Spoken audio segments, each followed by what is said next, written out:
Hello, good afternoon, everybody. Welcome to another episode of Business and Soul. Today I'm hosting Julie and Sasha. They're from Brussels, they're two musicians, and they're part of the group Juicy. Hello. Hello. Thank you for being here. I'm going to start by giving you the floor and a chance to introduce yourselves individually. Well, I'm Sasha, and part of Juicy, one part of Juicy. And so, I'm a singer, a musician, a piano player too, and a guitar player too. Where were you born? In Brussels, in Etterbeek. What about you, Julie? I'm from Brussels too, and I'm singer and musician too. I grew up in a musician family. And then I studied jazz in the conservatoire with Sasha. And that's where we met. Okay, so did you also grow up in a musician family? Comedian family. Comedian, so Yeah. also the artistic vibe Yeah. at home. Yeah. Okay, do you think it had like an impact on how you Yes. had a relationship with music? Yeah, of course. For me, there was no choice. I mean, What do you mean? at 2 or 3 years old, I started the piano, and there was music all the time, all day and all night long in my home. In every so, yeah. floor. Every of floor, your something house. different. It sounds like a bit cacophonic sometimes. But yeah, we all made music. But when you say you had no choice, I'm sure you mean it as a joke. But I mean, was there, because, you know, in some families you have that pressure, like, you know, if everybody's a lawyer or everybody has been a doctor in the family, they want their kids to be a lawyer. Do you think your parents had that expectations that you would have like a musical career? Yes, because they are super involved in their music passion. Okay. So yeah, there is no room for other things in fact. Okay. But in a cool way. In a cool way. Yeah. I liked it. Okay. But I don't know if I could not liked it, you know. Okay. So do you have like it's a question for both of you. Do you have like brothers and sisters? Yeah. I have two sisters, and for me, the little story. My mother bought a piano, wishing that one of us three will play one day. And so my sister tried, but there wasn't made for this, I think. And same as Julie, when I was 3 years old, I began to play, and that's when it all begins for me. Oh, you started to play the piano at 3? Yeah, like Julie. We have the same, parcours. Okay. Yeah. So do you also have brothers and sisters? A sister and a brother. Okay. And are they also musicians? My sister, yes, but my brother, no. No? Oh, he escaped. Yeah. But he loves music. He loves music. Yeah, I'm sure. Okay, great. And so can you maybe tell us a little bit more about how Juicy started and how you two met, and when did you decide to start something together? Yeah. We met at school in a jazz singing class with David Links. I don't know if you know this. No, but I read it on your Wikipedia page. Yeah, thanks Wikipedia. And we started, when we met, we directly started to sing together, or for school exercises, or in other projects. We made choirs for bands, and we started to be friends. Okay. And then a friend of us made an exhibition about incomfort, and we decided to make just a little concert for this occasion. So it was just a one shot normally, and we chose songs from the 90s, super misogynistic. Yeah. This is how we say it. Yeah, I think so. Yeah. And we wanted to saying yes. we wanted to play it in a different way. It was songs we were dancing on when we were young, and we wanted to just put the lyrics in front, because when we were child, we didn't understand the the meaning. Yeah, that was the point. So we just did 4 or 5 songs, and the goal was to play everything by yourself. So it was a little bit bric-à-brac, like we can say in Brusselaire. Messy. Yeah, it was really messy, but we had a lot of fun to prepare it, and then people asked ask us to do it again and again. So we had a lot of concerts playing, but we don't have a band name. We Yeah. didn't have like a yeah Purpose or goals no or ambition with projections. this. It was just for fun, and so we started like this, and then we play like 400 concerts in 2 years. It was crazy. We played like all the birthdays and stuff, but we had a lot of Bars. fun. Yeah. And then it started to grow up a lot. So it was not comfortable to just play covers in good places, in good venues, Yeah. So yeah, we were wondering how we can write our own songs, and that's how it started. I love that. Yeah. So it's really because I think everybody has, I mean, it happened to everyone, I think, where you really love that song, but you don't listen to the lyrics. Yeah. And then one day it hits you. You're like, Yeah, what the fuck? Yeah.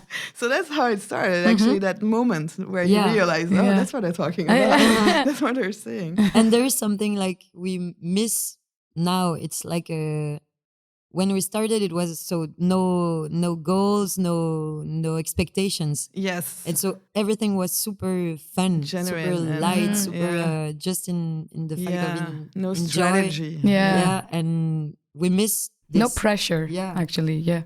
Because we played a lot, so we had a lot of pressure. But it was just for fun. And when you start to enter in the music industry and you have meetings with labels, it's like something else. The pleasure is displaced somewhere Yeah. else.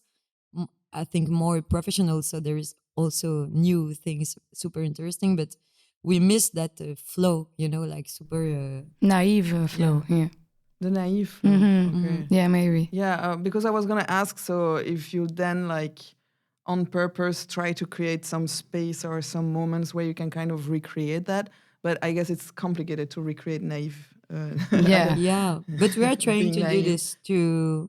It's really because when you have too much expectation, and when it's too big and it's too classic, because it's like a way everybody has to follow to succeed, and it creates a lot of disappointment. So what we want to do now, and also after 2 years of COVID and stuff, it's like to enjoy more The moment. process, Yeah. the process, and not just the final goal of doing a tour or a release. Or we need to enjoy, create, rehearse, work, and the process has to be Yeah. more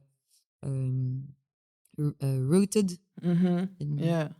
Yeah, we were thinking about that like a few years ago, a few weeks ago.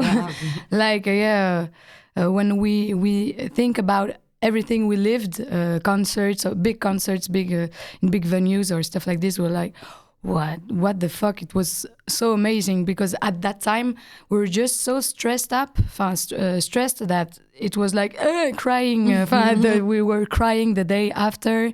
Our first release, it was a lot of stress because of comment on peut dire, because of what was coming next and next. And But do you mean that you don't really can enjoy the moment because of that stress, or are you still enjoying it?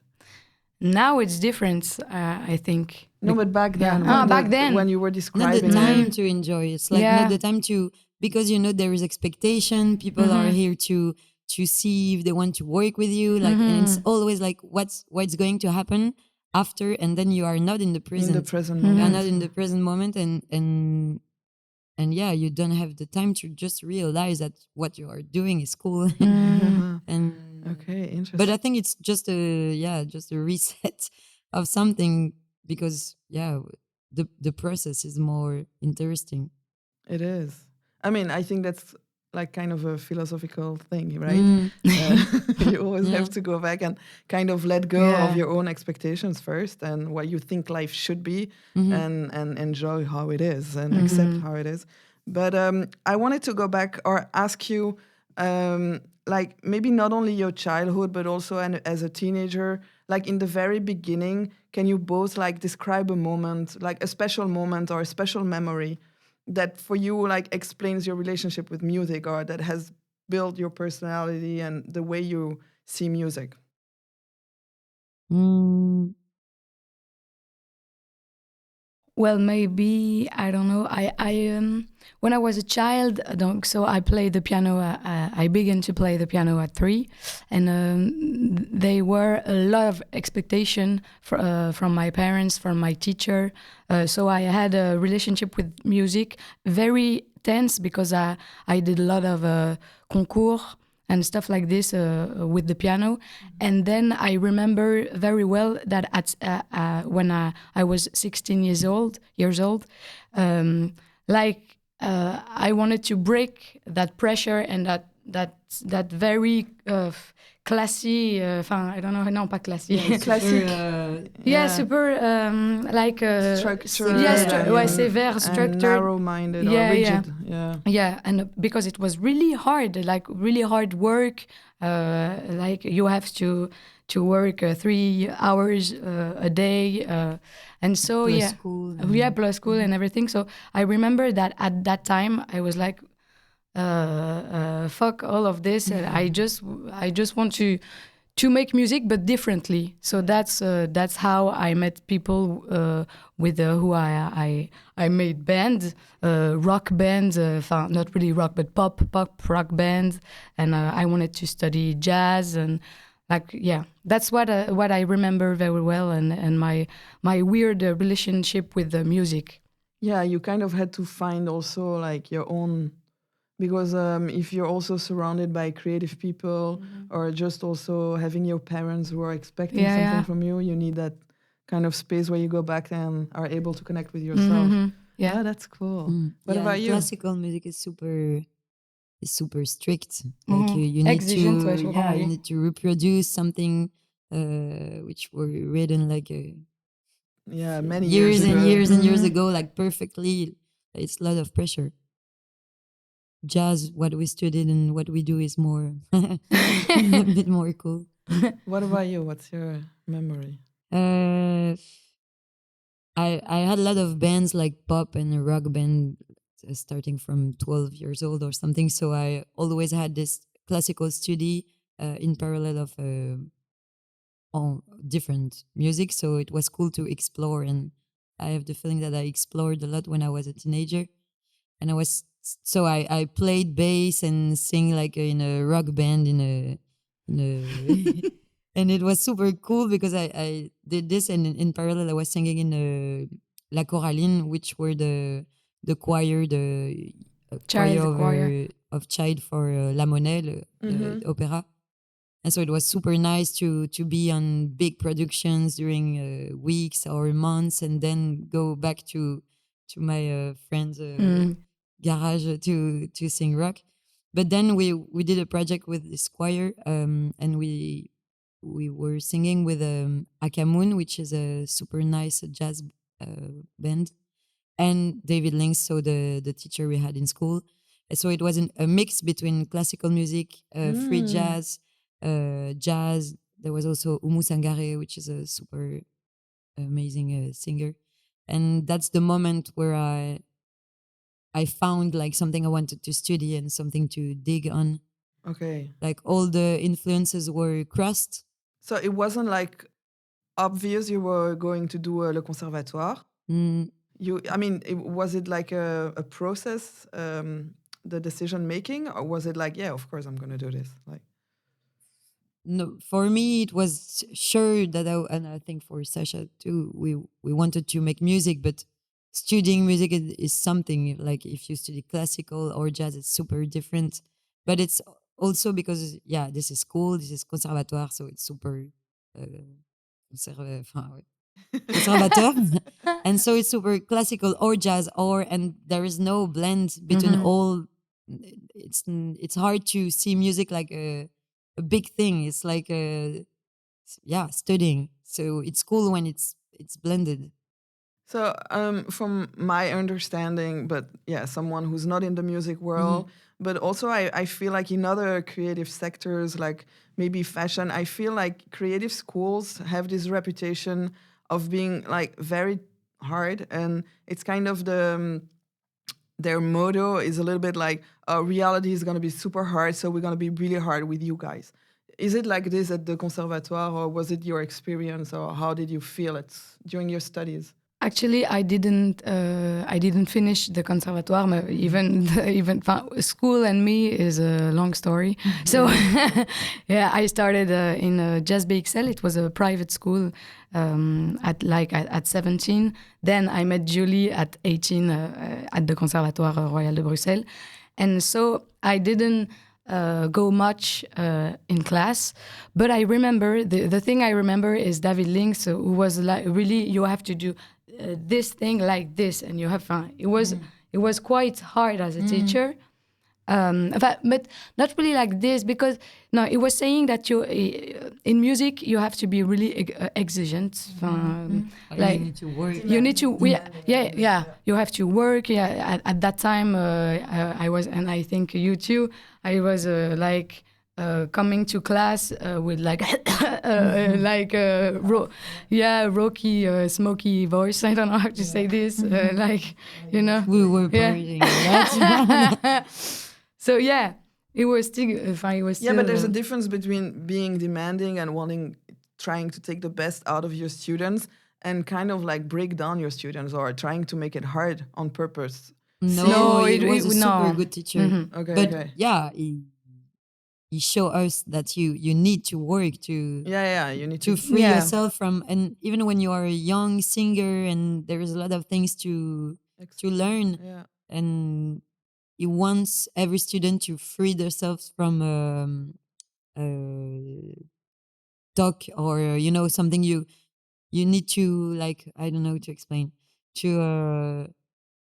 have a pure voice, Yeah, okay. and then choose how you want to change it, how you want to color it, how you want to.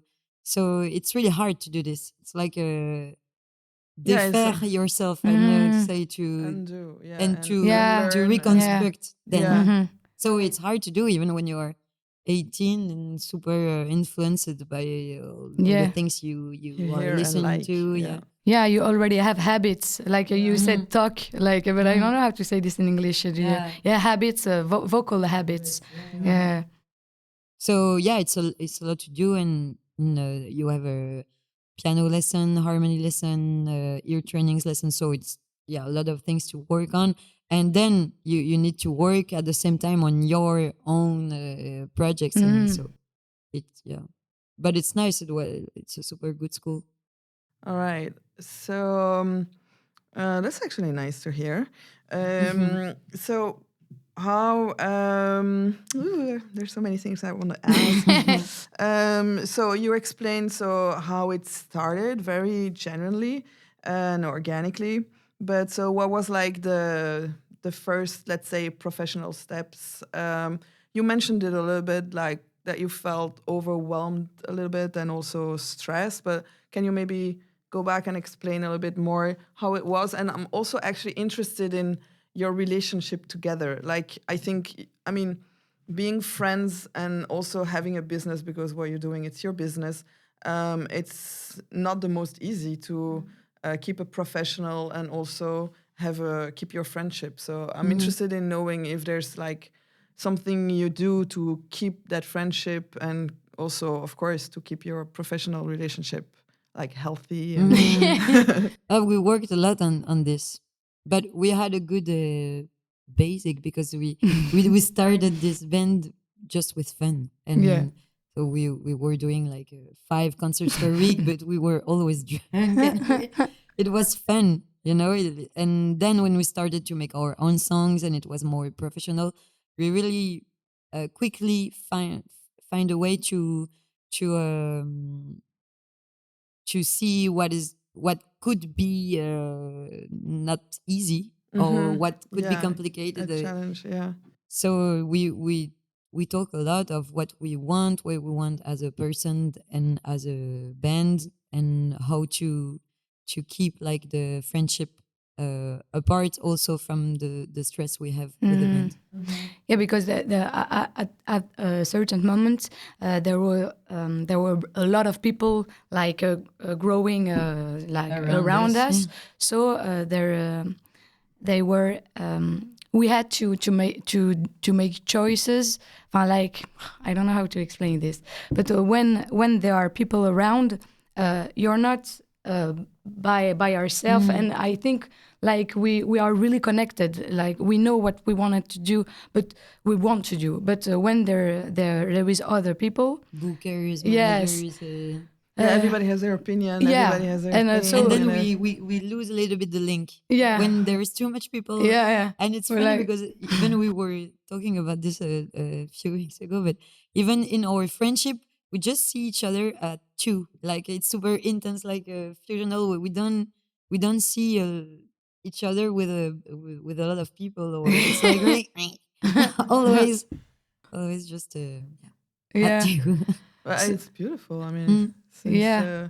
you started 8 years ago, so I think that's kind of like an accomplishment. I mean, we can see, I can see for the people who are listening to us, like they don't hate each other. We can really see that you like each other. There's a good vibe. Okay. And so what about the first steps and like when like your first memories discovering the music industry? How was that? I think it was when we wanted to release our first EP, and so it was the end of the cover. Cover story. Yeah, cover story. But there were labels interested by working with us in France mostly. So we had a lot of appointments with them, and it's super catchy to have like two girls a bit a bit I don't know how to say, but yeah, like we have fun on stage and singing like candy shop and songs like this. Like it's kind of catchy. So Yeah. but when we were when they listened to what we wrote, it was different. So there was like a break, like really Yeah. Okay. super Yeah. in how do you say, super enthusiastic Yeah, enthusiastic. enthusiastic to work with what the image of what we were, Yeah. Yeah. but not the Not Yeah, the the pack. content. Yeah, Not the the package is content. the package was interesting for them. Yeah. But yeah, after it, when we were showing our work, they were like, okay, it's gonna be in English. Okay, okay, it's like fun, and the vibe was a bit hip hop, but a bit jazzy, a bit like a blend of a lot of things. Yeah. And so yeah, it was very hard to connect with them. And so we choose to didn't sign. we choose to stay by ourselves. Yeah. Yeah, but that's a decision, and I Yeah. think a lot of artists. I mean, not a lot, but maybe more and more, like artists want to like feel free and like also find that balance between what's possible to make your career grow, but also to stay yourself and make your own decisions. I guess. So, was that also a choice to be able to make your own decisions as an Yeah. artist? Okay, and how's that going? Good. Yeah, good. It's good, but you have less money, so this is. But we made mistakes with money because we A lot of mistakes. have mistakes. But we don't pay each other for the concert, so we keep all the money for the project. Yeah, produce songs, produce a clip, a video clip. Okay. Yeah, and then sometimes So we you put a start lot of yourself, money, yeah. super dumbly in video clips which never Nobody sees. Nobody's watching. But it's good because you really You learn learn. how to From your mistakes. Yeah. and we work a lot for this project and we don't take money from it. So yeah, for the project before ourselves, it's like good to be able, to just, because we believe on what we can create and produce, we just don't consider it like as money. It's Okay. like Yeah. Monopoly juicy money. You know? Yeah. Fake money. It's so funny. It's like it's not real. Yeah, it's like it's not real. Yeah. We don't see it. We never see it. Transactions. Maybe that's the thing. Maybe that's the key, you know. Maybe that's It's not Monopoly money. On aurait pu faire un truc. Full disclosure. Okay. So I also wanted to talk a little bit about COVID because I know, I was going to say like it has impacted you, but no, it has impacted all of us. But I think especially from what I read on Wikipedia, that it kind of delayed the album. Yeah. So Who wrote that Wikipedia page? It's me. someone who knows you well. Yeah. Someone's watching you. So, but I wanted to start with something positive. Like I think in every experience, no matter how challenging it is, there's always something positive. So I wanted to ask you, what did you learn during COVID, personally, but also for Juicy? Personally, maybe to crochet. No. No, because it's a thing between us because now we are doing crochet. Yeah. Listening to podcasts. Yeah. So this podcast is really like, please go to the YouTube and go watch the video. So you can understand the story. Yeah. No, but the positive stuff, for me, I really don't know. But for Juicy, it was a good time to create. We worked. Yeah, a lot. And without Yeah. the pressure, I guess, no? Yeah. Back to that, yeah. No, just to survive. Yeah. Yeah, we asked a friend of us to rearrange all the album which was not released for 2 pianos, and we worked a lot. Like technically, it was like 5 hours, 6 hours per Yeah. day. So we worked a lot. We rearranged for an orchestra some parts of the album. So we worked every day. Yeah, I think the beginning of the COVID was for everybody super strange, super scary, and then when it started to politically being a question, like what are we living now? Yeah. At that moment, we worked a lot. Okay. So yeah, there were like a before and after. Like at some point you were like, okay, no, this is gonna stay, and Yeah. we should change our way Yeah, of yeah. working. Yeah, at the beginning, I was at home, and Julie was like, "Mate, come come at my place," and I was like, "No." So you're the scared one. You're the At cool one. first. Everybody was scared, but it's strange to think about it now. No, but know? I think I remember really noticing that I thought like people's reaction was a lot like how they have their relationship with uncertainty. And some people are very comfortable with uncertainty, and some people are just like, no, they cannot handle uncertainty. And I think you could really see that when it was like the Yeah. COVID. People were like, yeah, let's see each other, and other people like, don't come near me. Yeah. Yeah, and there's really 2 way of seeing it, but I think for us it was even good to have a break because we worked like for years like crazy, and so it was good to rest Yes. a bit. But in the other way, for me, when I think about this old shit, I'm like, wait, what happened and how did we let it happen that way? Yeah. Okay. And the big problem for us after all this was like the release of our album after the COVID. It was like Super hard. yeah, like nothing happened. No rooms. No, It yeah. was like really stuck. Yeah. Everybody had to release something in the same time. So there were a lot of space for the biggest artists, even just to press the vinyl. vinyl. Yeah. It was like crazy. Yeah. It was not possible because all the biggest artists are paying more to have the things more quickly. But So it's crazy. everybody had the time to create something though. Exactly. So yeah. So everybody the was like, no, festivals- it's time to share. Festivals were the programmation were booked was like closed. yeah.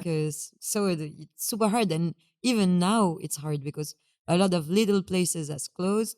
A lot of people don't have money to going to other to see concerts, so we have a lot of concerts cancelled.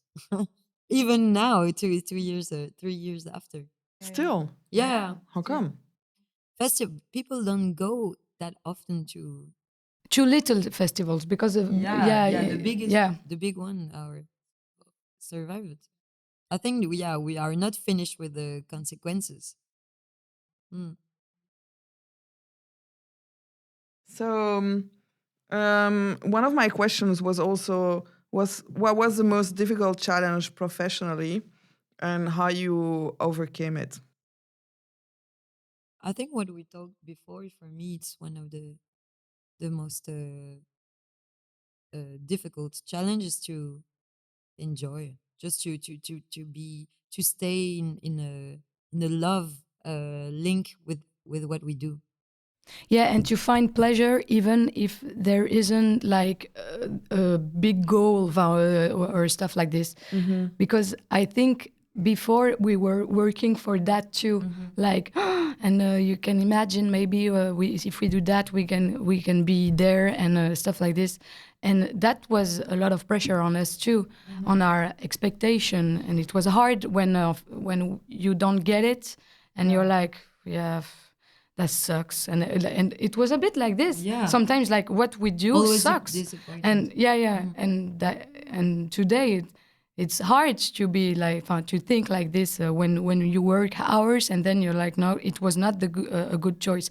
Now I think we don't think like this. And also we when you just think about the goal, you do a lot of concessions to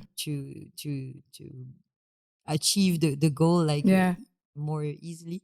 And so when you don't go where you want to go, you regret to made these concessions. Yeah. It's like everything the is like sacrifices you made, as yeah. have a bad taste. Yeah. And so now when we don't think about, okay, how can we do the more catchy song? We don't think about this. We just do music we love, the way we love, and the image we want to give to it. It's like different, and there is nothing to regret after if you do this like in this way.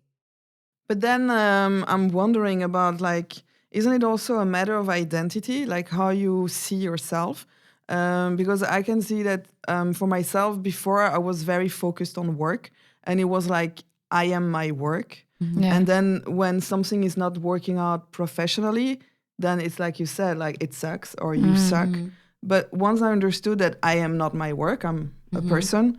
And then it's just like, okay, this part sucks, but you know, there's other stuff about me that I like and that are working. Yeah. I don't know if you had the same, like if that's also something that, you know, how do you like, is music your whole identity, or how do you see yourself, or has it changed over the years? For you, I think it has changed. Yeah, that's a thing we talked about. Yeah, after the COVID and the release of the album, who didn't made a lot of noise, and I think Julie is very active in other comment on dit sphere, yeah. Another parts of her life. Yeah, me maybe not yet, but Working on but it. working on it with crochet. And But it's hard when you work like for 10 years, because before we had bands and we worked a lot already. So it's hard to just see yourself in a bigger picture when you do this every day. So music is completely part of what we are, and our band is completely part of what we are now. But it's important to take roots in other things too. Yeah. And for me, it was like music is like always working on you, your technique, your performance, and it's super intense, but super on you. And I needed to be a bit more focused on other people. So I'm now a public writer, and so I help people to read and write Songs what they, or no what they need speeches? to. It's mostly for people who don't speak really well French, or so it's more like a social help, Okay. but it's super Vague. yeah, Not vague. vague. Like it's like you can work on a titre de séjour or something for school or something for if you want to write to your neighbor. It's super Yeah, it's diverse. yeah. It's like many Diverse. different. Yeah. Okay. I see. Okay. Interesting. And yeah, I mean, we know everything about your new skill. So I also had written down the question, when do you feel most alive? And yeah, no, I'm going to shut up. I'll say. Yeah, on stage. It's gonna be a bit cliché, but on stage, yeah. Okay, both of you, and like only on stage. Like Yeah. when you're not on stage, you're dying. But it's when you have the more you have a lot of chemically there is something happening in our bodies. It's like Definitely. Yeah. when we play. I mean, The when we worked a adrenaline. lot for concerts and we are playing and we feel like it's in our bodies, like we play good, it grooves, and we have like a look at each other, like yeah, we are doing it, like it's Yeah. super strong. Yeah. And yeah, and the day after, because that's what Sasha was talking about, but after a big show, like a release or something, the day after we are like in a Depression. depression. Really. Like Yeah, in you a have drug the high, miss. super high, Yeah. and then you have your low, that's super low. Yeah. Yeah. Yeah. And we are calling in the morning, like, I don't know what I have. I'm feeling so empty. Yeah, that's really Yeah. the feeling. Being empty. Empty. Okay. It's quite awful, but So, is it over already? Oh, for real? Oh my God. Oh, I totally lost track of time this time. Okay, well, thank you very much for listening. Hope you enjoyed it. Thank you, team. thank you, team. And thank you, Sasha. Thank you, Julie. Thank you, Valérie.